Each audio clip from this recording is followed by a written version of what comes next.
So good day. Today we will make a video. It's all about software maintenance.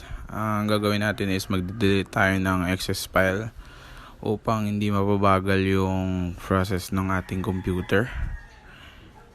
And yun, linisin natin yung file para hindi magkaroon ng problema or mag-lag yung ating computer. Syempre yan, search bar is click natin yung run, search natin dyan, and after that yan, click natin yung mga files na i-delete natin. And so here's the temporary files, and click lang natin yung, and after that, after select all, delete natin.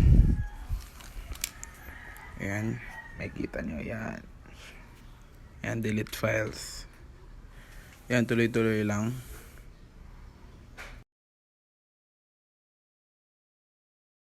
So, as you can see, yan, processing na yung deleting. And wait lang natin yung mag 100%. So, yan, continuous lang naman yan. Yan. And next natin, balik ulit tayo sa search natin yung percentage, 10%. And after that, select all ulit, delete, continuous, and wait lang natin ma-delete lahat.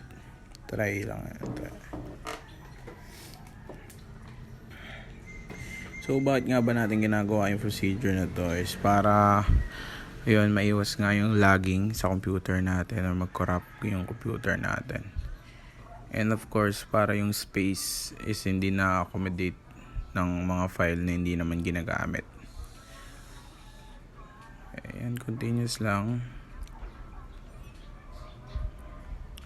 Excellent.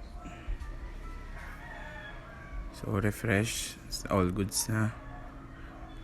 And yun, makikita nyo yung procedure na yun. Ganun lang kadali.